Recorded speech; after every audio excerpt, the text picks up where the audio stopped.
We are live. We are live. We are live. I'm Dr. Frita, and it's Medical Monday. So you know what that means? That means we review all of the hot health topics in the headlines.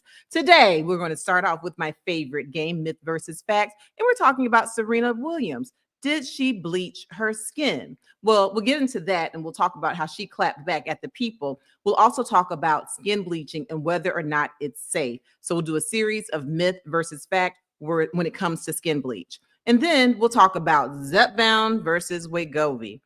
Which of these diet weight loss shots works better? Well, now we have some scientific data to give you an accurate answer. And so we'll talk about Zepbound, Wegovy, Mounjaro, tirzepatide, Ozempic, semaglutide, and I'll give you the side effects, the benefits, and which one of the weight loss shots actually has been found scientifically to work better. You don't want to miss that.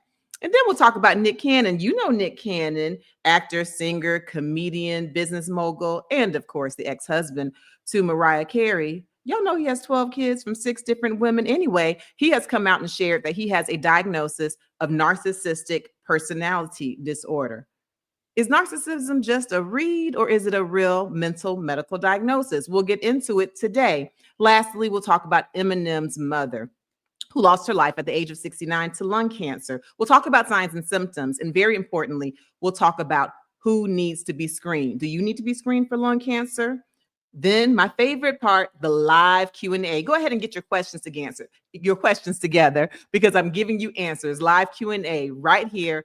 And we're going to have some fun. So go ahead, hit that like button as you come into this room because we're about to have another great conversation on this Medical Monday.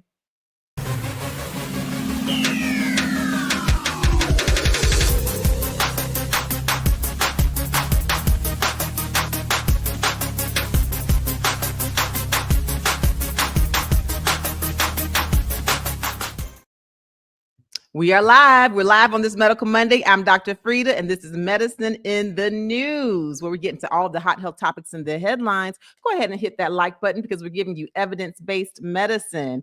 And I'd like to call my practice manager and co-host to the stage, Shador. Hi, Dr. Frita. How you doing, Shador? Doing you had a good good weekend, I hope? Yeah, good weekend. Went to Kentucky for a cheer competition for one of my nieces. That went well. She did okay? She did well? Yeah, they did pretty good, but they unfortunately did not win this time around, but you can't win them all. So, Can't win them all. Next time. All right. How does she feel? How does your niece feel? She felt pretty good about it. She felt good about it. Yeah, I know she's talented. She works hard.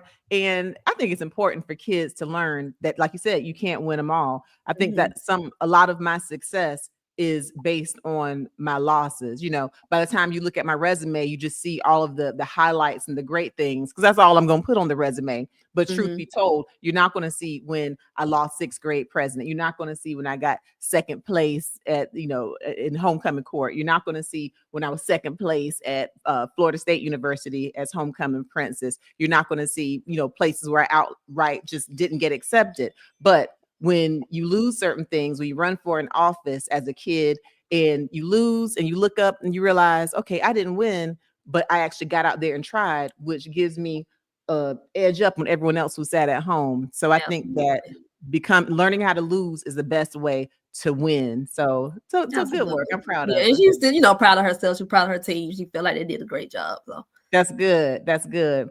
Well, we had another basketball weekend, and let me tell you, my son came through. Gregory came through, Shador. So far, they're undefeated on his basketball team. He's point guard. He's a lefty. Well, don't tell anybody he's a lefty because the guys keep guarding him from the right, and he keeps giving it to him. He had a really, really good game. I'm very, very proud of him. And, it's funny. And of course, Avery had her games. They won all their games, and she, Avery, she's just all the way out there like that. Avery is my hard worker. Gregory has my talent naturally, but he's finally starting to get coming to his own and work hard. So that's excited. And then I did some little Christmas parties and went out. And every time I go somewhere, the kids are like, "Where are you going?" I'm like, "I do have a life outside of y'all." And they act like that's like a capital offense. But anyway, let me tell you what other people are acting like is a capital offense, Shador. Serena Williams. Mm-hmm. You've seen in the headlines how folks are accusing Serena Williams of doing skin bleach because in some photos her skin really does look lighter. Sometimes it looks like the makeup is a mismatch, but she actually came out, she clapped back, and she's like, I have not bleached my skin. She's like, I'm a dark skinned Black woman. I'm proud. And so she has gone off. She says, I'm calling y'all out. She made a very clear statement that she does not bleach her skin. But you know how people are. They're still saying that she did bleach her skin. So let's go ahead and play this clip, and then we'll talk about, from a medical perspective, skin bleaching. Are there any health concerns? I stay in my lane, the non-judgy one, and I keep it. But no, I actually don't bleach my skin. So can we just kind of clear that up? Serena Williams is clapping back. The tennis legend shut down accusations that she bleaches her skin during an Instagram Live on Monday, December 2nd, after rumors circulated online following a video she posted with her family. In her live, the 23-time Grand Slam champion was doing a makeup tutorial using her Win Beauty products and addressed her, quote, haters. And then I put just that neutral color is actually my skin color. And no, for you haters out there, I do not bleach my skin. There is a thing called sunlight. And in that sunlight, you get different colors. The star athlete continued, telling her followers that the viral video in question, which sparked social media speculation, was of her volunteering at her daughter's play where she had stage makeup on. She shares 2 daughters with husband Alexis Ohanian, 7-year-old Olympia and 15-month-old Adira. Serena added that she's proud of who she is and how she looks, after calling the rumors ridiculous. And yes, I'm calling you out on this because it is ridiculous that everyone's like, oh, she bleaches skin. I'm a dark Black woman and I love who I am and I love how I look.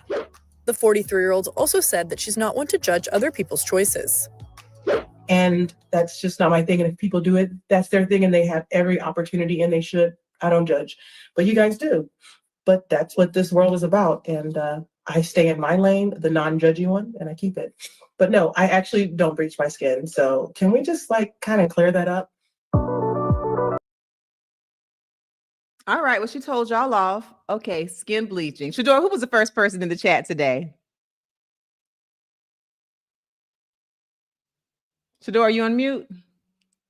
I am sorry. So our first person is Miss Aline. Hey, Miss Aline. Welcome back. Miss Aline. She's looking forward to this episode.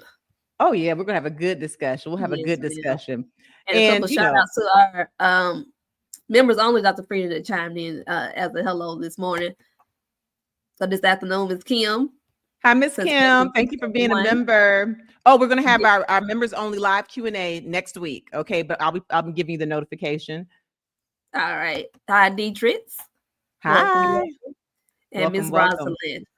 Miss Rosalind, always good for a discussion. Oh yeah, we'll have a lot to talk about. So look at it for in your notifications, and we'll go ahead and have our members only Q&A. And for those of you in the chat, and for those of you watching the replay crew, we have a great members only community. You can click the link in the description to join. You get members only videos. Ooh, there's one I recorded yesterday. I'm going to upload that one. You get members only videos that only you see. Also, you get first look before I release other certain videos to the public. And we have a members only live Q&A where we go back and forth for the whole session. You can ask questions. I respond. You can do follow-up questions. And for those of you who are new to this channel, this Dr. Frita YouTube channel, where I'm very thankful and so excited to say that we have over 800,000 subscribers. I am an MD. I'm a medical doctor. I've been board certified in nephrology, meaning I'm a board certified kidney doctor and high blood pressure doctor. I've also been board certified in internal medicine, pediatrics, obesity medicine. And so I like to talk about a lot and give you evidence-based medicine. And so if you join this membership community, you get an even closer access to me and the knowledge I love to share. If you don't join, don't worry. I'll still keep giving you that evidence-based medicine that you love in our videos and, of course, on Medical Mondays. All right. Good deal. So let's talk about Serena Williams. Let's talk about myth versus fact. First, I want to know, because I'm a little bit messy. Put a yes if you think that she actually did have skin bleaching. Put a no if you believe that she did not. If you say yes, she bleached her skin, no, she didn't. And I know we don't know, and I'll actually talk about it, and I'll give my opinion, though I don't know. Okay? All right. So myth versus fact. Put an M1 if this one is a myth. Put an F1 if it's a fact. Skin bleach only affects the surface of your skin, that top layer of skin. Put an M1 if you think it's a myth. Put an F1 if you think it's a fact. All right. Bueller. Okay, for the next myth versus fact question, I want to ask about how the chemicals are absorbed. Okay, myth versus fact. I'm trying to think let me have you read this one, Shador. Okay. Long-term use of skin bleaching products can result in thinning of the skin, increased risks of infections, and delayed healing of wounds. Okay. So a lot of people think, hey, it's skin bleaching, it's superficial, who cares? But can the use of skin bleaching, can those chemicals actually be absorbed into the bloodstream? Is that for real? Is that a myth? And can it really cause an issue with your organs? Or is that just a scare tactic? So put an M2 if you think this is a myth. Put an F2 if you think this is a fact.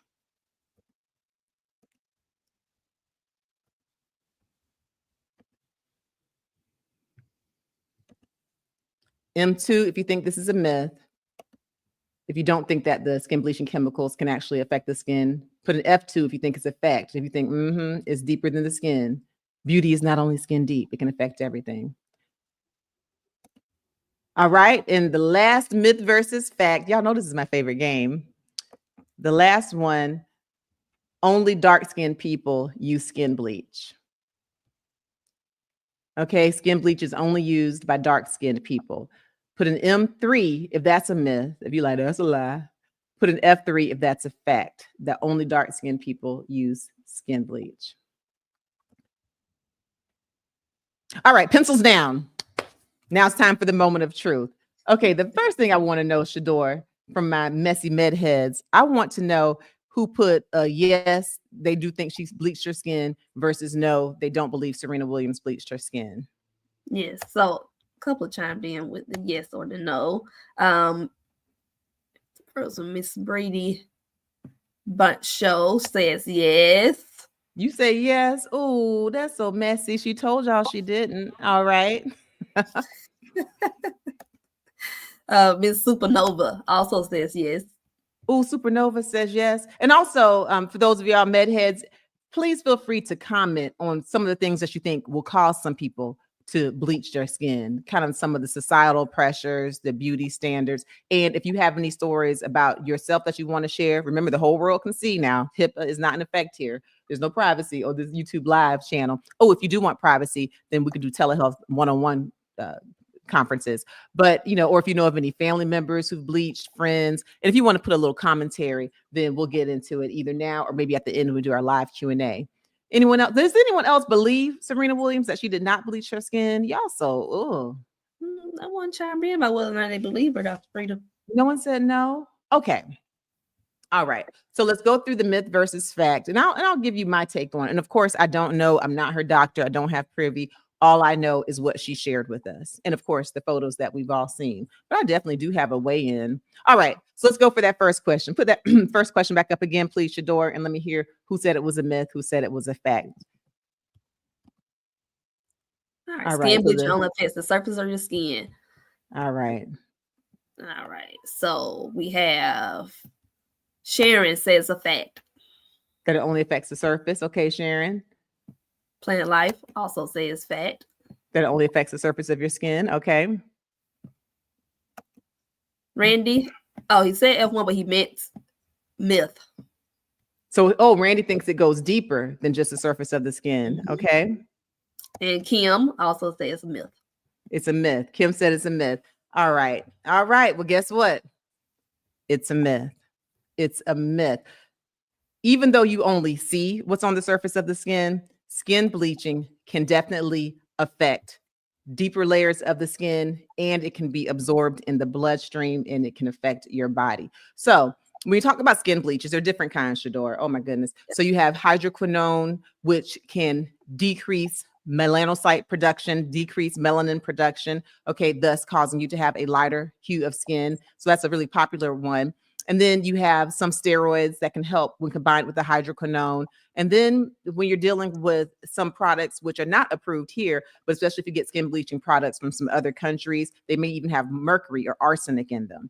And what happens is that not only is the surface affected, but absolutely the skin bleach can be absorbed and it can lead to other problems. Okay. It can lead to kidney failure. It can lead to multiple problems, even nausea, vomiting. And there's another skin bleaching product that's a lot of celebrities are using. And unlike the creams that have been traditionally bought over the counter, like things like Ambien, things where you just kind of put the bleach on your face and it's topical, now there's something that's actually IV, intravenous, as in you get an IV and they can put it in your body, something called IV glutathione. We'll talk about that. So that was actually a myth. Yes, you only see it on the surface, but skin bleach, the chemicals can be absorbed into the skin. So it's important that if you do choose to lighten your skin, that you do it under the care of the dermatologist, but also you need to understand the reasons. Now, originally, these skin bleaching products were to lighten hyperpigmentation, like dark spots, okay, hyperpigmentation. So for people who get melasma, like a lot of pregnant women will get, do you ever notice pregnant women sometimes will get dark around the cheeks or dark on the forehead, on certain parts of the body?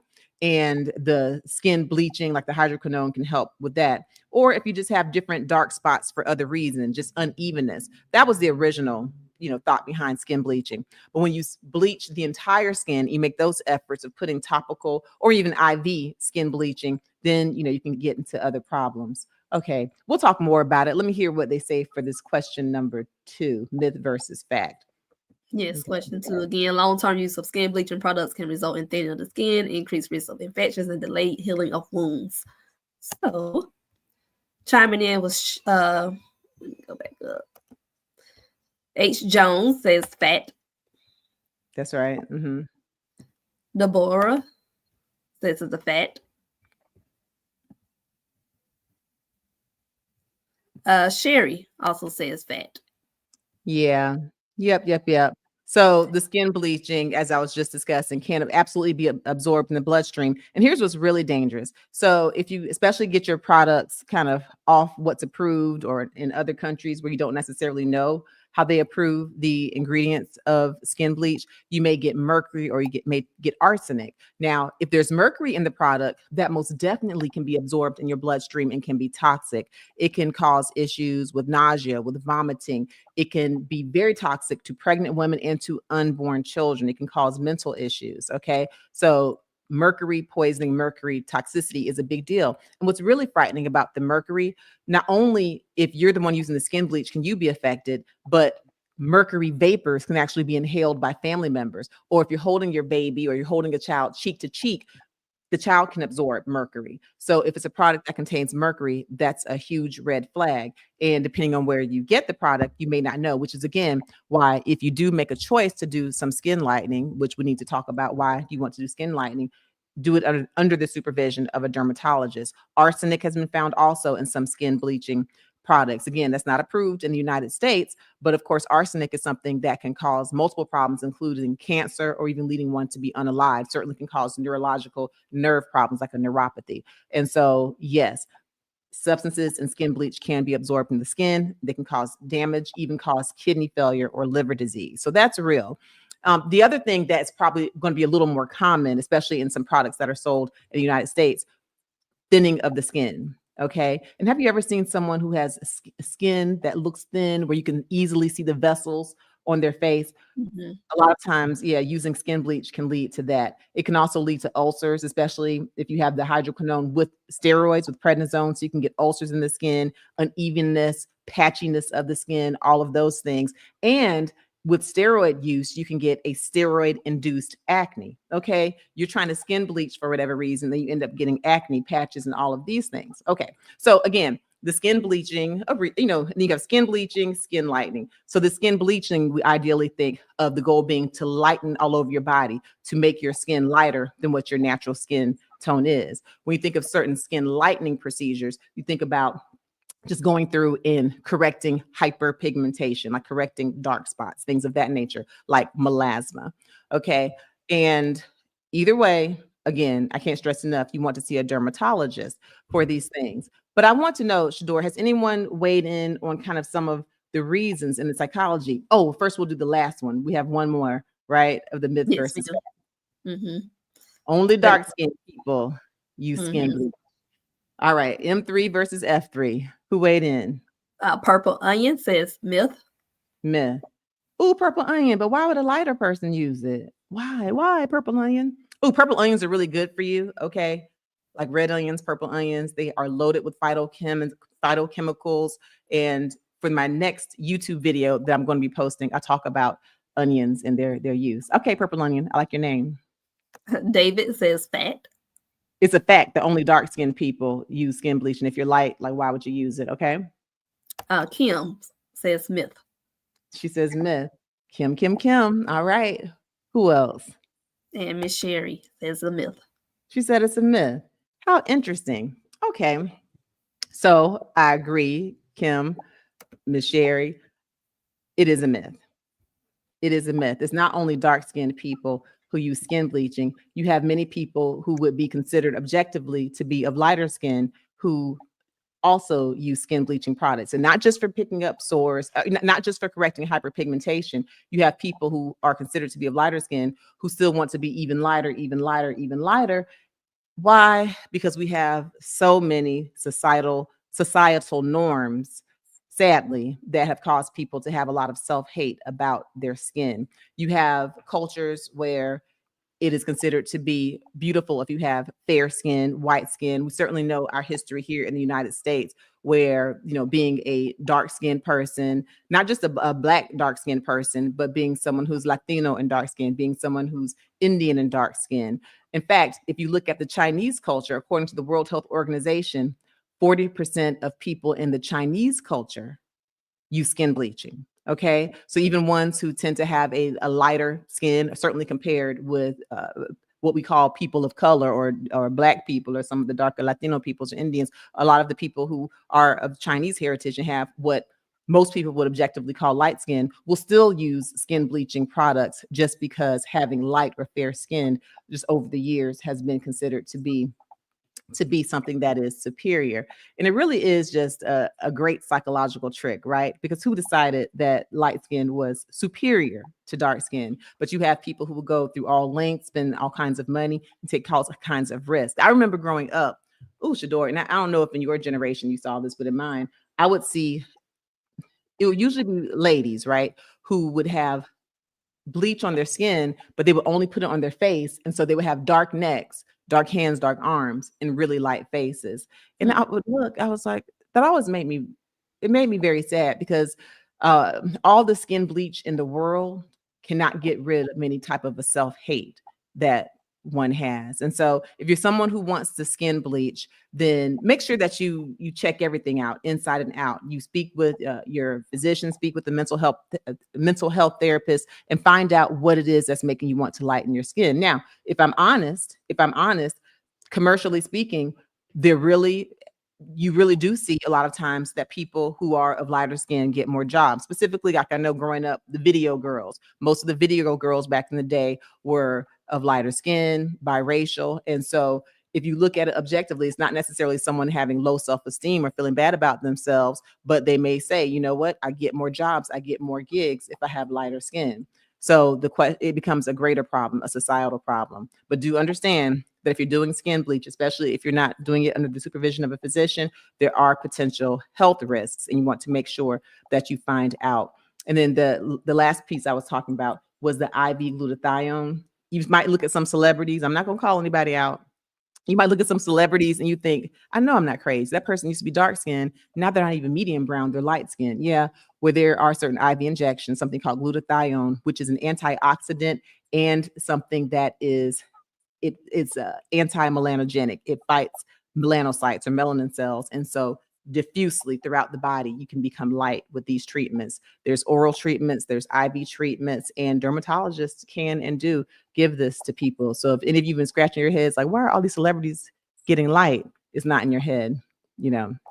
Whatever you think about it, there's some IV injections that can make people light. All right. Any more comments on this topic? Yes, actually, when you mentioned the pills or by mouth that you can take, Mari John says, hi, Mari, says skin bleaching can be done by taking pills. So one can possibly say or deny if they're not using topical creams, and can also use skin peeling and microneedling to lighten the skin. Again, allowing one to say they're not bleaching. Do you know what? That's true. So you're thinking, well, I'm not saying that you're saying this about Serena Williams, but semantics just in general. Someone can say I'm not bleaching my skin, but you're right. If they're taking pills, doing chemical peels, taking pills, getting IV injections, that's technically not skin bleaching, not putting a bleach like hydroquinone on the skin. So you're not lying, but you're not being completely honest. And what you just mentioned, those absolutely are means of lightening the skin. And not that I'm encouraging anyone to do it, but if you are someone who insists on doing it, please at least do it under the supervision of a dermatologist. Don't show up here with all kinds of skin ulcers, steroid-induced acne, patches, look all thin skin, looking a mess just because you're trying to achieve something. But yeah, I'm just kind of going through my head of some of the celebrities who've had skin lightening. Some have been just so obvious, it's almost, undeniable. Who's that baseball player? I'm gonna leave him alone, but that's the one. I'm gonna leave it alone. But just make sure for these different things that you're doing cosmetically that you make sure that you're whole internally, psychologically, and you consult with your mental health therapist for the big why. Because if it's something deep with self-loathing, self-hate, self-esteem, the bleach is not going to correct it. Okay. Any more comments before we move on to the next thing? On to the next. Y'all make sure y'all like this video and share it as you come on in. Absolutely. Had a couple people chime in with the same comments, basically. David and Miss Rosamond. I think Michael Jackson bleached his skin. Okay. Again, as a disclaimer, I don't know if Michael Jackson bleached his skin. We can definitely look back on pictures when he was younger. He for sure had brown skin, beautiful young man. He was a beautiful boy. And then his skin was not even just light, but literally he became white skinned, right? Now, one thing that he said that he had, this is what Michael Jackson said. He said he had a diagnosis of vitiligo. And that is an autoimmune skin condition where you have your antibodies that attack your melanin producing cells. Now, you've probably seen people with vitiligo, and I'm going to describe it. And I want you to put a 1 in the chat. Put a V in the chat if you've seen people with vitiligo before. It's often the most easily visible on Black people or darker skinned people, where you might just see white patches on the skin. There might be a couple white patches on the hand, on the face, or it may be more obvious where it looks almost like splotchy whiteness on dark skin with some little spots of brown within the white. Put a V if you've ever seen someone with vitiligo, or you know of someone with vitiligo. Yeah. Who said they know what I'm talking about? Vitiligo. Deborah. Hi, Deborah. Yeah. M. Moy. Hi, M. Moy. So you know what I'm talking about. Yeah. Now, for the people who have vitiligo, and it's really frustrating, because it really does, of course, give you very uneven skin, especially if it's on your face. And it can be frustrating cosmetically. And so what Michael Jackson has said is that he has vitiligo, which is why he made his whole body the color of light spots. What I will say, and I'm just one person, he has been in the spotlight ever since he was a child, right? We've seen photo after photo after photo after photo after video of Michael Jackson from when he was a young child. I personally, and I'm someone who has been a Michael Jackson fan. Don't play with me. I had that Thriller album cover, him with the yellow vest on, him with that little tiger in the picture, bad, all the items. I've never seen a photo where I've seen any hint of vitiligo. Does that mean he doesn't have it? No, it doesn't mean he doesn't have it. But the other thing with Michael Jackson, now again, he said he didn't skin bleach. Well, he said he did skin lightening because of the vitiligo. The only thing that doesn't go along with that is that in addition to seeing the skin color change over the years, we've also seen facial features and plastic surgery over the years, with the most obvious one being the nose, how you went from having a broad, very, African appearing nose to having a very, very tiny nose, and other things as well, cleft and chin. And he denied it. He said, no, they're all lies. They're all lies. So he has shown himself to be disingenuous in the past. Maybe he just wants to keep us out of his business. But, I don't know about the vitiligo diagnosis, and he is suspicious for being someone. If I had to bet, I would say that he bleached skin just because he wanted to have a greater proximity to a white look. That's me talking. That's not a fact. All right. Anyone else? Yeah, I remember only Ms. Dietrich chimed in. Hi. Thank you for being a member. Absolutely. Over 40 years ago, I had 2 friends who bleached their skin. To this day, it literally looks like their skin, the top layer of their skin was burned off. That's it. Yeah, that's the real deal. That's what people have to understand. It's not just benign. It can cause thinning of the skin. It can cause poor wound healing. Even it can cause ulcers. It can cause, yeah. It's definitely not a good idea to do it on your own. If you simply must, for whatever reason, go to a dermatologist. But again, make sure you're okay on the inside with the reasoning, or else you're gonna have somebody like our member up here looking and talking about you 4 decades later. That's what it is. All right. Well, let's move on to our next topic. As we move on, please be sure to like this video. It lets YouTube know that we're here. It helps our algorithm, and we are giving evidence-based information. Also, make sure you subscribe to this channel, to this Dr. Frita YouTube channel, if you have not done so already, and hit the notification bell so you'll be among the first to know when I release new videos. I'm very excited about the next video I'm going to release. You're really going to like it. It's 9 winter comfort foods that can help to control your blood pressure and promote heart health. I'm very excited about it. All right. So now it's time for your weekly dose of medicine in the news that has made the headlines. All right. Let's talk about the big question, Shador. Zepbound versus Wegovy. Zepbound versus Wegovy. I want you to put an S in the chat if you know of anyone who's done weight loss shots. I don't just mean doing shots for the diabetes, but if you know anyone who's done these shots like semaglutide, tirzepatide, Zepbound, Wegovy, Mounjaro, Ozempic, if you know of anyone who's done these weight loss shots, it can be you, but you don't have to put that as you, but just put an S if you know of anyone who's done weight loss shots, because they've become very popular, right? We know that originally the medications like the semaglutide and the tirzepatide were studied in patients with diabetes mellitus type 2 specifically.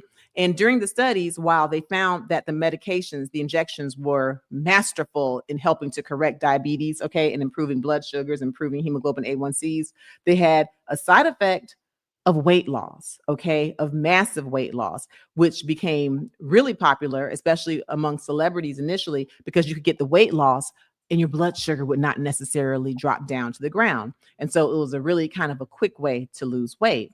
Well, and then of course, we know we've had a lot of controversy after that because folks were saying, oh, you know, y'all are using up all of these good diabetic medicines. You're being stingy. You're being selfish. We have a shortage, which we definitely did have a shortage. And so there was a lot of judgment. And also people were saying, well, you don't know what the side effects are going to be or if it's safe. Well, fast forward, we're actually getting a lot of data to show that there are great safety profiles in some of these medications, these GLP-1 agonists. But here's the real question.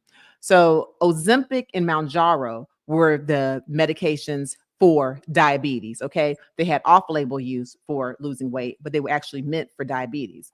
Then they came out with Wegovy, okay, which is the same as Ozempic or semaglutide. And then after that, Zepbound, specifically FDA approved for weight loss. And that actually has the same ingredient, tirzepatide, as Mounjaro, okay? So now you have Zepbound, okay, which is the same as Mounjaro, but Zepbound specifically is for weight loss. And then you have Wegovy, the same compound as Ozempic, specifically for weight loss. But the question is, which one is better? Well, now there's been a study, and we know, based on scientific data, which medication is better for weight loss. But before, do I want to play another little game? You know I do. Put a Z if you think that the Zepbound is better for weight loss. And then remember, the Zepbound is the same as the Mounjaro. Put a W if you think the Wegovy is better for weight loss. And the Wegovy is the same as Ozempic. I'm going to give y'all a couple of seconds. I like when y'all play my little games. All right. Let's go ahead and play it. And y'all make sure y'all go ahead and like this video and share it. Share it. Let's have some fun. And we're back now with the battle of the weight loss drugs and a new study comparing 2 of those popular medications to find out which one is more effective. Ann Thompson is here, and I think a lot of folks would be curious to know which one was better. Well, Lester, this is the first head-to-head clinical trial of Zepbound and Wegovy. It was funded by Eli Lilly, the maker of Zepbound. And like other studies before it, it shows people taking Zepbound lost more weight. On average, after 72 weeks, Zepbound patients lost 20.2% of their body weight. That's about 50 pounds, while those treated with Wegovy took off 13.7% or some 33 pounds. Now, these drugs have different active ingredients. Zepbound targets 2 hormone receptors to make you feel full. Wegovy just 1. In response, Wegovy's maker, Novo Nordisk, pointed to a study that shows Wegovy reduces the risk of heart attack and stroke. Thanks for watching. Stay updated about breaking news. All right. I only want to know who put Z because yes, Zepbound is the one. Who put a Z for Zepbound? Who got it? Miss Supernova. Supernova is a super know-it-all. All right, you got that one. Who else put a Z? I just want to know who put the Z. M. Moy. All right. Good, good, good. How did y'all know? Okay, y'all are med heads. Of course you know. Of course you know. Yeah. So this actually for people who actually have been following the studies and following the Mounjaro studies and following the Ozempic studies, it wouldn't have been a huge shock because we know that Zepbound, which is the same as Mounjaro, the tirzepatide, in that tirzepatide study, and I remember I did a video on it years ago, back before it was approved for weight loss, before we even had the brand name, where they found that the tirzepatide had a larger weight loss than the semaglutide, which is the Ozempic. But now it's official. The first head-to-head study, Zepbound versus Wegovy, Zepbound had that weight loss. And this was over 72 weeks, losing about 50 pounds. Okay. If you did the Zepbound versus 33 pounds, neither one is anything to shake a stick out. Okay. First, they're both really, really great. But if you're someone who just wants more effective weight loss based on the data, if you're talking to your physician about weight loss, then now you know you have data that Zepbound tends to work the best. That being said, you may have side effects, okay, from one and not the other. And so just because it's more effective in weight loss, it still may not be the one for you. So of course you want to consult with your physician. Okay, so let's just talk a little bit about these drugs and some of the thoughts on why the Zepbound may work better on Wegovy. We know that Wegovy is semaglutide, and that is a GLP-1 agonist, okay, a glucose-like peptide 1 agonist. With the Zepbound or the tirzepatide, the same as Mounjaro, that not only has that GLP-1 agonist, it actually has two receptors that are at play, the GLP-1 and the GIP, the glucose-like insulinogenic polypeptide, okay? So you have two levels that are being affected when you're dealing with the Zepbound versus just the one receptor for the semaglutide, okay? So Wegovy, one receptor, Zepbound, two receptors. And so we now know that Zepbound is more effective. But just in general, on how these GLP-1 agonists work, just a reminder to the people, they work in a couple of ways. One, they slow down the motility of your stomach. Okay, they slow down how you digest foods. How does that help? Well, it keeps you full for longer. And so if you eat a little piece of grilled salmon and some kale and some brown rice, and you eat a very maybe modest portion. Well, ordinarily, if you're not on the medication, you may look around and be hungry in like 3.5 hours and be like, I don't know what that little food was. But if you're taking one of these GLP-1 agonists, if you're taking Zepbound or if you're taking Wegovy, then that food is going to sit in your stomach for longer. Okay. And so you'll be full for longer. And instead of being starving in 3.5 hours, you may look up in 9 hours and be like, oh, I better make myself eat because I'm not hungry. Okay. So it decreases the appetite in that way. Plus centrally, we're finding that these medications stop cravings, okay, or decrease cravings for certain high carbohydrate foods with saturated fats, foods that are just, unhealthy foods. They'll cut back on cravings. And then we talked about here on this live, how there's some studies that show, even though it has not been FDA approved for this, that these drugs are also decreasing craving for alcohol, okay, or even for cigarettes. And so it's possible in the future they could have a role in addiction or overuse of substances. All right. So if you have any questions for Zepbound, Wegovy, and these weight loss medications, we can talk about the side effects. We can talk about the risks. We can talk about, I'll give you my opinion. I am a board certified obesity medicine specialist, and I can talk to you about that. And we can hit that at the end for the live Q&A portion. Okay. So if you have questions, we can do that. All right. Shall we talk about Nick Cannon, Shador? No, sure. Oh, Nick Cannon. So y'all know Nick Cannon, the ex-husband of Mariah Carey, the comedian, the mogul, the mother of 12 children from 6 baby mamas. And he has now shared that he has been diagnosed with narcissistic personality disorder. Let's roll this clip and then we'll talk about it. All right. Let's turn to Nick Cannon, who says he needs help after being diagnosed with narcissistic personality disorder. There is a self-importance in me. I believe I am not ordinary. Well, somebody with narcissistic personality disorder really doesn't follow rules. They kind of think that they are the center of the universe. They also really have a hard time caring about other people. While they may be superficially charming or charismatic, when you scratch the surface, they often won't be there for you. The 44-year-old, who also has ADHD, says he discovered he had the disorder after undergoing tests, but still doesn't fully understand the condition. Nick says he is healing and is embracing therapy in such a strong way. Narcissists often suffer from anxiety, depression, and mental health disorders, and that component can often be hereditary. Plus, the environment that narcissists create for their children is very cold and very transactional and is contingent upon the kid performing well. It definitely creates an environment where children often lack self-esteem because of the parenting. Of course, Nick has proudly fathered 12 children with 6 different women over the last 13 years, telling ET he makes time for them all. Being a dad is what my life is about. Narcissists often want other people to see their prowess, and that can be from collecting trophies and awards to, you know, having as many number of kids, but those kids really need to be reflections of them and really make them look good. Therapy can be really helpful.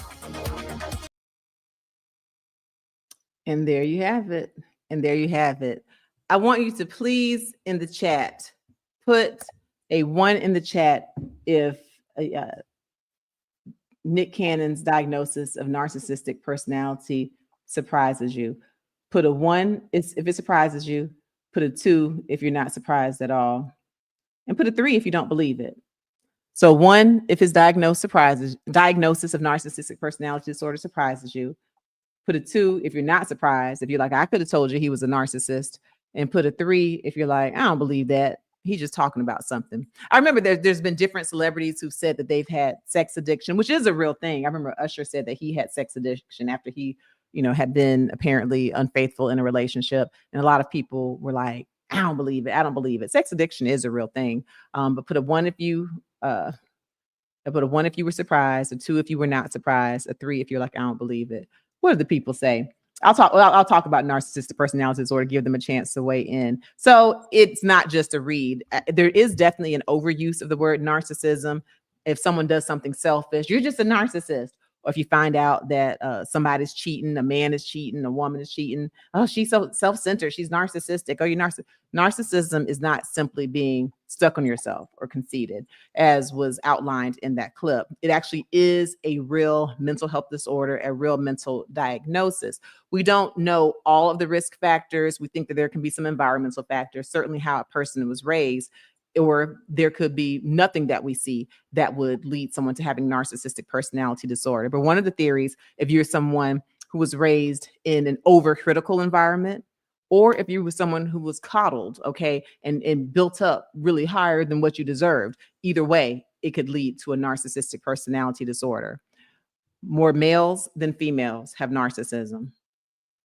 I don't know if I'm surprised about that, but it's true. Okay. That's a statistical fact. More males than females have narcissistic personality disorder. And as outlined, people with narcissism tend to make the world about them. They see the world in a very self-centered lens. They feel like they should get excessive praise, and they are frustrated when they don't get the excessive praise.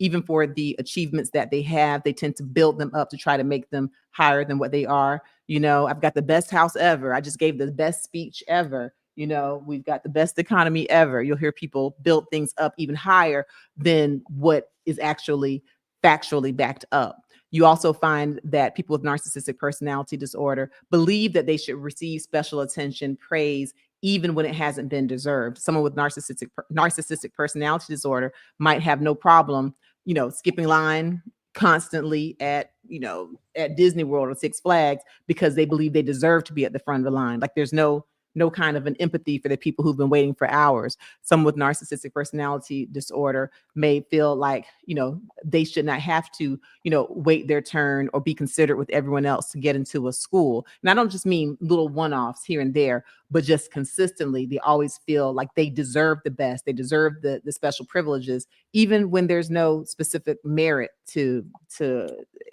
show that they deserve it. And of course, as you can imagine, a narcissistic personality disorder could certainly cause issues with relationships, not only romantic relationships, but just friendship relationships, relationships with children, relationships at work. So it actually is a real thing. It is a real thing. And, like I said, we don't have one necessarily pinpointed cause, and you can go to therapy, psychotherapy. The treatment is difficult, though, because if you are someone who truly has narcissistic personality disorder, then it's not likely that you'll recognize it in yourself and seek treatment, right? And if you have narcissistic personality disorder and someone tells you that you're a narcissist, you may think that they are just jealous of you because you're so great. What typically sends people with narcissism to seek help is when they have some of the conditions that can be related to narcissism, such as depression, anxiety disorders. Because even though the narcissism looks like they have an inflated ego, that inflated ego we see on the surface often masks a true low self-esteem. So he says that he has it. All right, who put a 1 that they're not surprised? Who put a 2 that they're shocked? Who put a 3 that they don't believe it? They think Nick Cannon's just stunting, doing something else. Any takers? Yep, a couple of ones. Mr. Randy says 1. Okay. And CJ placed the 1. I thought that they have to lack empathy. Yeah, that's one of the features, lacking empathy. And so I'm assuming you're saying that he seems like a pretty nice guy, an empathetic guy, so it doesn't seem to match. Remember, anytime you're dealing with mental disorders, even physical disorders, there are different categories, different characteristics, but you don't have to meet every single one in order to have the diagnosis. And he's sharing that a mental health professional actually diagnosed him. Yeah. But you're right, lack of empathy is something that is classically found in people with narcissistic personality disorder. All right, couple of 2s from Priscilla says 2. Not surprised. So, okay. Carlos, he says Holly weird after all. You know what? Not Holly weird. Yeah, I will tell you something, Carlos. Something that he has said in interviews for his marriage to Mariah. He said, everything that he did, he was Mariah's husband, the person who was with Mariah. It was Mariah first, and in her, her glory, in her celebrity, in her talent. And he said it was almost like he was taking a back seat, like the guy. He said, and I'm not a person to be standing by holding someone's purse. I don't know if that's narcissism or just realizing who he is. He says he's a main character, but these are things that he has said, which if you link it to a narcissistic personality disorder diagnosis, then it could be aligned with it. But that's something that he said out of his mouth. And then even having the many children, does he just love children? He's just a nice guy. Or does he think that his genetic pool is so great that he needs to spread it all over the world? Some could argue that lines up. And back to that empathy comment, which was a very good comment. One of the features of narcissistic personality disorder is that people who have it can seem very charming, friendly, kind, wonderful, but on a deeper level, they really they couldn't care less about what other people are feeling. It can also be just a facade to give them praise for being a nice guy. I'm not saying that that's the case with Nick Cannon, but it's how someone on the surface could seem super nice, super great. It could be, that's a feature of the personality disorder. Yeah. All right. Also chiming in saying too is Sherry. She says, I'm so sympathetic for his 12 children. Can he really provide what his children need other than money? That's a good point, because he's always saying that, I spend time with my children, I spend money. And I don't doubt, that he's got the money to go around, but it is just simple math. It really is.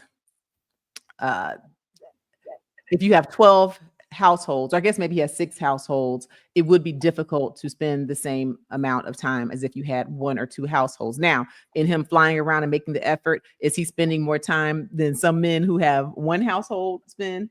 I'm sure, probably. But, I do pray that he's giving the kids good attention. I know they have good money. Okay, they've got great money, especially the kids he has with Mariah. But, his choice, his life, that's definitely an excellent point. And who says he's finished? Yeah. Yeah. Mm-hmm. And then to chime in with 3, they don't believe it. Who don't believe it? Okay. Y'all think he is just a little publicity thing to have us talking about him? Okay. Mm-hmm. And multifaceted. Hi. I just think he needs to grow up. Wow. Now there is a little something called immaturity, right? Is that what it is? Oh, that's okay. That's a good point. I like that. Okay, thank y'all for chiming in. Thank y'all for chiming in. All right, so whether he has it or not, he shares with us that he has it, and at least that gave us a chance to talk about the narcissistic personality disorder. And if you know of someone, or if you see some of these symptoms in yourself, then please do seek out medical help for this personality disorder. All right, so let's talk about one more topic just very briefly before we just take a couple questions in the live Q&A. Make sure if you haven't already, you go ahead and like this video and share it. For those of y'all who are in the replay crew, please, I want to see your comments, especially with some of these shady things that we talked about, like with Serena Williams and with Nick Cannon. I'm very curious to see your comments in the replay gang. All right, so lastly, let's just talk about Eminem. We know that Eminem, the rapper, the actor, had an estranged relationship with his mother. Well, she passed away with lung cancer at the age of 69. Let's roll that clip, please. Eminem's mom, Debbie Nelson, has died at the age of 69. Debbie died on Monday night following a battle with advanced lung cancer. She passed away in Eminem's hometown of St. Joseph, Missouri, just 3 months after her diagnosis was revealed. The rapper has yet to comment on the devastating news. The pair famously had a strained relationship and were once estranged after years of drama and legal battles. Debbie sued her son for defamation in 1999 over song lyrics that insinuated she did drugs. At the time, Eminem's lawyer, Paul Rosenberg, said that the rapper's music reflects his life story.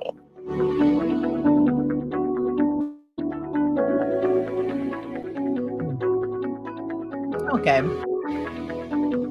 He wrote a tell-all. Yeah. So, I mean, she was 69, not very old at all. We know that Eminem is 52, so she was a young mom. And you know, my niece was visiting us over the holidays, and she's still with us. And as soon as she found out that her mom died, she had Alexa to play "Cleaning Out My Closet." And so, if you haven't heard that, then it'll give you an idea of why Eminem's mother, Debbie Nelson, sued him, because he really goes all the way in on her. I do believe that they had some reconciliation before it was over. And I believe there's a song, Headlines. You can look at that one also. But definitely, if you listen to the lyrics of Cleaning Out My Closet by Eminem, he went in on his mama. He went in on his mama. But let's talk a little bit about lung cancer. We won't talk about it a lot here, but I will tell you this. If you look on this YouTube channel, Dr. Frita, and you go in the search part and you put Dr. Frita lung cancer, I go into details about the signs and symptoms of lung cancer, what to look out for. By far, the number one risk factor is smoking cigarettes. Okay. Over 90% of women, over 90% of men, and over 84% of women with lung cancer are cigarette smokers. But you can also get lung cancer by exposure to secondhand smoke, or even if you didn't have exposure to secondhand smoke, if you had exposure to asbestos or to radiation that was perhaps treating another cancer, the radiation can put you at risk for it. Radon, chromium, there's different things that can put you at risk. And sometimes you don't know. I have someone who's very close to me who was diagnosed with lung cancer. She didn't have an exposure to secondhand smoke. She didn't live with anyone who smoked cigarettes regularly. She didn't smoke. And there's no specific reason that we know of that she got diagnosed, but she did. And then even Superman, Christopher Reeve's wife, passed away with lung cancer, and she was a non-smoker as well. So, but here's something important for anyone who's listening. So, you know, we have certain screening for cancers, like we have standard screening for prostate cancer, colon cancer, breast cancer, cervical cancer, things of that nature. For the longest, we didn't have a standard screening for lung cancer, but now if you meet certain criteria, then it is recommended that you get screened for lung cancer. So if you are a cigarette smoker and you have at least a 20-pack year history of smoking, meaning that you smoked a pack a day for 20 years or half a pack a day for 40 years, if you have a 20-pack year history of smoking, and you are either a current smoker or you smoked within the last 15 years, and you're between the ages of 50 and 80, it is recommended that you get a screening for lung cancer. And the screening is with a low-dose CT scan, a CAT scan. And that has found to show a clinically significant improvement in our ability to detect lung cancer and potentially treat it early and prevent losing your life the way that Eminem's mom lost hers. So I did do a short form content. If you go to my Instagram at dr.frita, Yeah, go to my Instagram at dr.frita and please make sure you click follow. I have some different content there than what I have on YouTube. I tend to have a lot of my kind of everyday life content going on in there. I'll do a lot of short form content there. And I do some juicing videos with the juicer that I love. I use the Nama J2 juicer. I have a discount code if you're interested in getting that juicer. It's great. And make sure that you check out my video here on YouTube, top 10 drinks and juices to repair kidneys. I have that video here. But yeah, Shador, let's go ahead and play that short real quickly, and then we'll do a few questions for the live Q&A.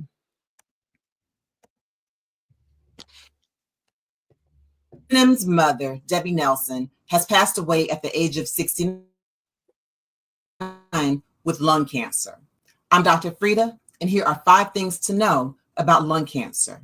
1, lung cancer is the #1 cause of cancer death in both men and women in the United States. 2, the 2 main types are small cell and non-small cell lung cancer, which includes adenocarcinoma, squamous cell carcinoma, and large cell carcinoma. 3, by far, the biggest risk factor for lung cancer is smoking cigarettes. In fact, more than 90% of men and 84% of women who have a diagnosis of lung cancer are either current smokers or smoked cigarettes in the past. Other risk factors include exposure to secondhand smoke, asbestos, radiation, and having a family history of lung cancer. 4, symptoms may include a cough that just won't go away, coughing up blood, hoarseness, shortness of breath, chest pain, and you may get other symptoms if the cancer spreads outside the lungs.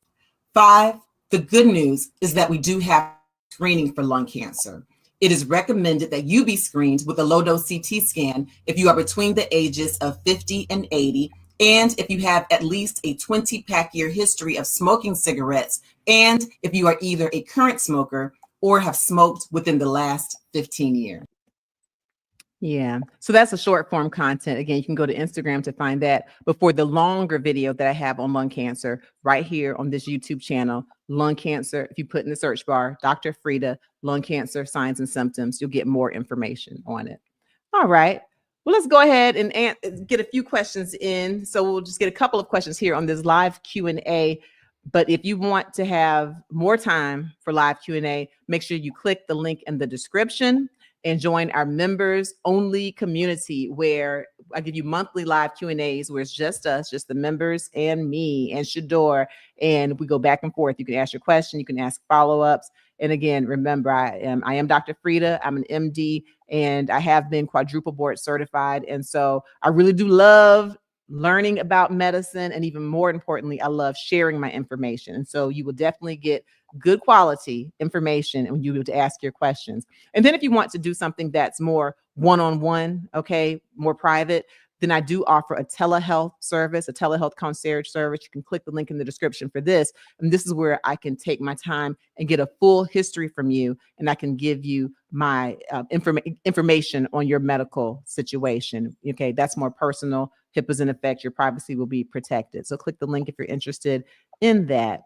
All right. And of course, always, I have a freebie for you. You know, I have that freebie. You can download the PDF, 10 Healthy Habits for a Better You and a Better Life. And this is where I share just some of my personal habits that I use from day to day to try to keep myself healthy and happy and going and going and going. These things are very helpful to me. Okay. I use them every day, and I know they'll be helpful to you. It's free. Go ahead, click the link. And now, do we have any questions, Shador? Yes, we have a couple questions, Dr. Frita. First one comes from Irene. Hi, Irene. She says, I have stage 3 kidney failure and they want to do a biopsy. What is the biopsy for? Okay. All right. So I'm sorry that you have this diagnosis. I will say it does sound like you have someone who's giving you good standard of care by wanting to do the biopsy. So first of all, CKD, chronic kidney disease. There are 5 stages. 1 is the best with essentially normal kidney function. 5 is the level where one is eligible for dialysis or transplant. You're at 3, and they're trying to see what's going on to try to see if they can get you to a better stage or certainly prevent you from going to a worse stage. So what the biopsy would do is that it gives us tissue from the kidney, okay? It literally takes a portion of the kidney, and it's looked at by pathologists who specialize in diagnosing. So that sounds like very overwhelming. And I know that when you're the one who's getting the procedure, it's overwhelming, but I will say that the people who do biopsies are very well trained. When I did my kidney training, my nephrology training, and completed my fellowship at Emory, I did biopsies as well. And what typically happens is that they'll have you to lie on your stomach. They'll numb you up right in your flank, okay, which is where the kidneys are. The kidneys are pretty close to the surface. And so it's not a deep down procedure. And what they do is they numb you up, and then they take a needle and they get 3 or 4 samples of your kidney. And it's just the tiniest little incision that you're left with, and you're able to go home the same day. Okay, you're able to go home the same day. Of course, there's always risks, but the risks are very minimal, and they'll explain those to you. But the benefit is huge because you can learn what your actual kidney disease is, and so you can be treated appropriately. For example, say they just assume that it's diabetes and high blood pressure, but really there's some underlying condition that you have that we have a medication for. Well, unless we do the biopsy, then we won't know that. And so doing the biopsy can provide you with the best chance of getting a specific diagnosis and potentially a specific treatment. Okay. So if you have more questions, we can do a one-on-one telehealth, or even if you join us for the members, we can kind of go back and forth and we can talk about it more. But I definitely recommend biopsies for my patients when they have CKD3. And very often I'm able to help them once I get a specific diagnosis. Also ask your doctor about genetic testing. We have some tests now where we can just with either a mouth swab, a cheek swab, or a blood test, we can learn of over 380 different possible kidney tests. So ask about that as well. Yeah, but the biopsy recommendation is standard of care. So continue to consult with your kidney doctor, and good luck to you.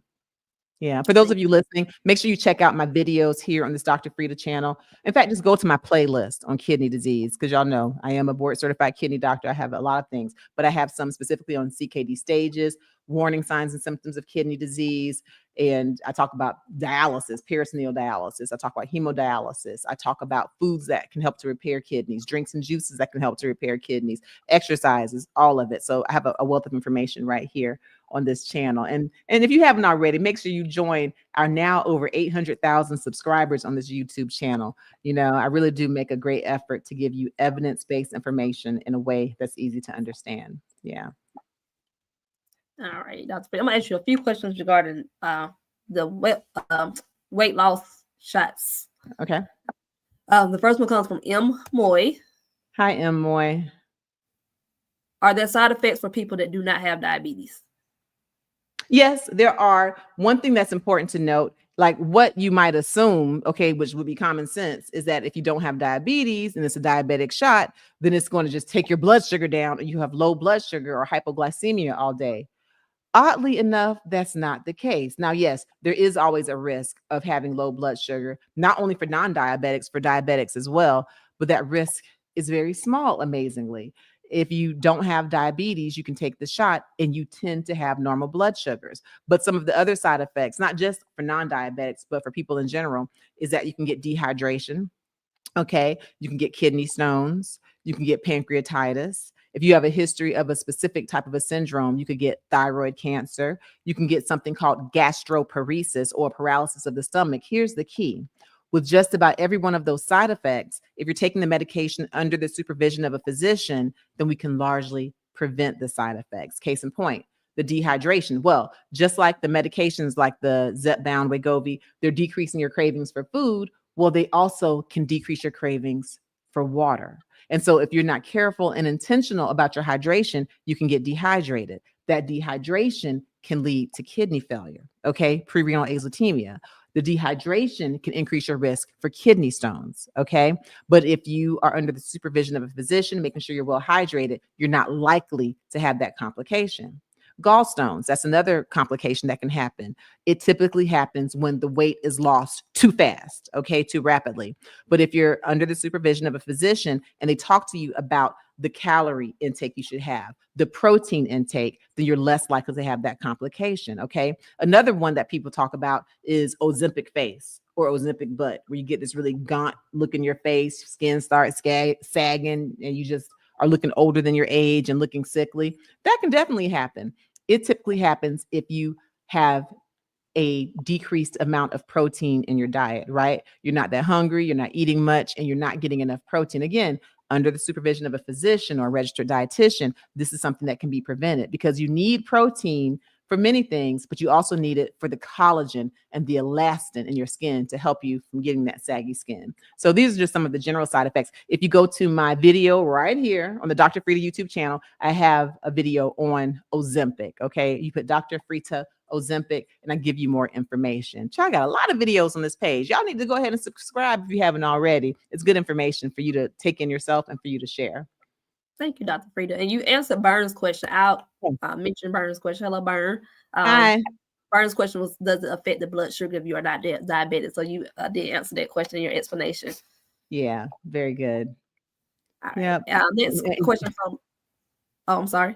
Oh, no, I was saying that, I'm sure it's puzzled people. Like, how are all these celebrities and people who don't have diabetes taking it and their blood sugar is not crashing?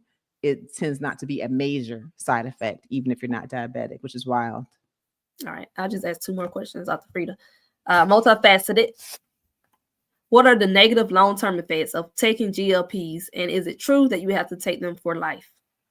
Okay. Thank you for that question, multifaceted. That's actually a tricky question, as you might imagine, because we don't have a lot of long-term data, because it hasn't been out for long-term. It's not something like, things like Lipitor, Zocor, metoprolol, atenolol, aspirin, these medicines that have been around for decades, even centuries. We have long-term data because they've been around for decades. And so, but we don't have all the long-term data to give you that. All we have is the data as it comes in. What we do have that's good is that because these drugs have been so wildly popular, we have huge numbers, right? Tens and tens of thousands of people who've taken them. So here's some of the data that we do have so far in the time period that the drugs have been out.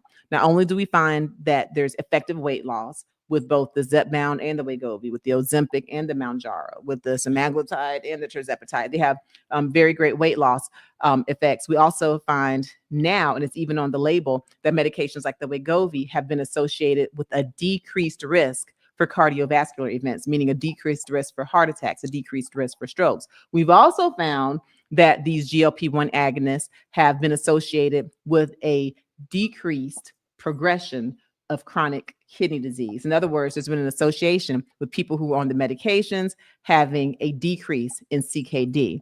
Okay, so this is the data that we do have, but of course, we're not going to have long-term data until we have years and years, out. But as far as do you have to be on it for life? Now that's tricky. With the different studies that were done, they did find that for the people who stopped taking the drug, they did tend to gain the weight. Okay, that's just the short truth of it. And so for people who are dependent upon the drug for the weight loss, if you stop taking the drug, you do tend to gain weight. Now, that's what the study showed, which of course it studied thousands of people. I will say anecdotally, for people who have taken the drug and maybe have not had they're not living with a huge amount of obesity. Maybe they just, lost maybe 15 pounds or something like that. There have been people, at least in the short term, who have been able to make a huge change in their eating, a huge change in their exercise, a huge change in their water drinking. And I do know anecdotally of people who have come off of the drug and who have been able to keep the weight off for at least 6 months. But again, I don't have any long-term data to show me that they've kept the weight off for 72 weeks. For the people who do have the data, at least the 72-week data or the 68-week data, they showed that for people who stopped the medication, they tended to gain the weight. Okay. Consult with your doctor, because that doesn't mean everyone. That just meant the majority of the people. Yeah. And I know there are a lot of people who are like, I don't want to be addicted to the drug, or I don't want to be, have to use a drug for life. Still consult with your physician for the benefits versus risks, because it still may be something for you. Because, if you think about things like high blood pressure, a lot of people who are on high blood pressure medicine, some are able to come off of it with lifestyle changes, but some end up needing to be on it for life. But high blood pressure is a condition that can make you not be alive. And so they take the high blood pressure medicine for life. Same thing with cholesterol. Some people have to be on cholesterol medicine for life, but they know that if they have cholesterol clogging their arteries, that can give them a heart attack or stroke. And so they're on it for life. If you look at the disease of obesity, which living with obesity is a disease, obesity can increase your risk for heart disease, diabetes, strokes, amputation, poor healing. Obesity is a disease that can kill you. So if you really do have obesity, the diagnosis, then you might have to be on a drug for life. Okay. So it's a very nuanced and individual conversation, but you want to make sure that you keep an open mind and you consult with the physician you trust to decide if that medication is right for you. Yeah. Right. Thank you, Dr. Frita. It's a really And good Winston, question. very good question. Winston is dying to know. Hi, Winston. What does it mean with elevated ALT and AST numbers?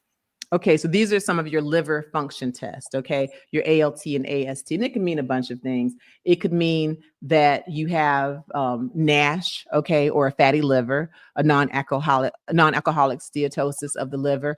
It can mean that you've taken a medication that has aggravated your liver, like maybe too much Tylenol, too much acetaminophen. It can mean that you have had a lot of alcohol intake, or your body is sensitive to even the amount of alcohol you've had. That can cause an elevated AST, ALT. You have something else going on in your biliary system, like your pancreas, your gallbladder. There are lots of things that it can mean. It can mean, again, a medication that could be aggravating your kidneys, causing elevated LFTs. You know, there's certain medications we have, like medications that treat autosomal dominant polycystic kidney disease, or ADPKD. That's a disease where you get cysts in all of your kidneys. I have it on. Look up Dr. Frita ADPKD or Dr. Frita polycystic kidneys. I have all the information there. There's a certain medication that treats that, and one of the side effects is elevated LFT. So bottom line, ALT and AST are liver enzymes, and so please consult with your physician to find out if you have any true liver issue or gallbladder issue, and what kind of follow-up needs to be done. Do you need an ultrasound of your liver, or do they just need to do a repeat, or are you on a medication that's aggravating your liver that you need to stop? That's the skinny of it. You want a more detailed answer, then come on, join us in the members. We can go back and forth or do a telehealth. Right. Thank you, Dr. Frita. I'm going to leave you with a couple of comments and we'll be out. Okay. Sherry. Hi, Sherry. Based on your medical background, you're definitely equipped and educated in a variety of specialties that are often related to each other. That's awesome. Thumbs Thank up. you. And Miss Supernova. Miss Supernova says, please do a video on warm winter foods for low glycemic food. You said you're doing one for blood pressure. Okay. I'm trying to think. Okay, because I will say some of the foods that are good for blood pressure, some of them do have a bit of a high glycemic index. And I mentioned that in the video, you'll see. But okay, good deal. And meanwhile, if you check out my playlist, or if you go to Dr. Frita Diabetes, I do have videos on diabetes explained. I also have videos on like the 15 worst foods to eat if you have diabetes, the superfoods you should eat to promote good blood sugar for diabetes. So if you put Dr. Frita Diabetes, I already have a lot of information that I think you'll find helpful. Yeah. Thank you. Deborah, speaking of videos, do you have a video on fibroids? Fibroids. What's my video on? Oh, no, I think it's on cervical cancer, but that is in my list, my things to do list, doing a video on fibroids. But yeah, if you think cervical cancer is the one that I have, but not fibroids. And that is such a common problem, right? And one of the tricky things about fibroids is historically, a lot of women, and just anecdotally speaking, a lot of Black women I've seen have had hysterectomies as just the automatic treatment for fibroids. And sometimes that really is the best treatment. It is a treatment of choice. But there are other things also more conservative, right? Like a myomectomy, where the fibroids are surgically removed, especially with people who are still wanting to bear children. There are surgeries like that. And then there's also something called UFE, or uterine fibroid embolization, where it's really not a very invasive procedure, but like a radiologist will put dye in your, like through your groin or through your artery, your wrist artery or radial artery, and they're able to see the blood vessels that supply the big old fibroids, and they cut those blood vessels off. Okay, they kind of cut off the blood supply, burn it, and the fibroid shrinks. Okay, so there are lots of options other than just having a hysterectomy. So yeah, that's on my things to do. Is I do need to talk about it so women can know how to advocate for themselves in the treatment of fibroids. Right. Thank you, Dr. Frita. Supernova says this is great information. Please share this video. Dr. Frita? Thank you, Supernova. That's right. Share the video. I appreciate that. And make sure you please like it. For everyone who's listening in the replay crew, I want you to join us. And look, and if this time doesn't work for you, throw out some other times to us in the comments, and we might be able to switch some things around other than just the Mondays, noon Eastern Standard Time. But of course, make sure if you want more time with me for the live Q&As, that's my favorite part. Myth versus fact is my favorite little game, and live Q&As where I really find out the information you want to know it gives me pleasure to be able to share information. But yeah, share it for longer on the members only live Q&A. And thank you to all my members who are in here. I appreciate you and all your participation, and to all the med heads who participated in the chat, who answered the questions, who played the games, and who really make this room a lot of fun and, more importantly, educational. Yeah. All right. All right, y'all. Is that a wrap, Shador? It's a wrap for this week. It's a wrap for this week. We'll see y'all next week. Same bat time, same bat place. Medical Mondays, we're giving you all of the hot health topics in the headlines. And make sure that you go to my website, dr.frita.com. That's DRFRIT, as in take care of yourself, a.com. There you'll be able to see my favorite things. You'll be able to see my podcast. Check out the podcast and give us a 5-star rating, if you will. It's pretty cool. You'll be able to see it links you to the Instagram. It links you to the YouTube videos. I have a blog for some of you who are more into the blogging. If you go to dr.frita.com, that'll give you everything. And it'll give you the discount code for the juicer that I love to use, the Nama J2 juicer. All right. Y'all have a great rest of your week, and we will see you next week. Thank you to my med heads in the chat, and thank you to my co-host and practice manager, Shador. You're welcome as always.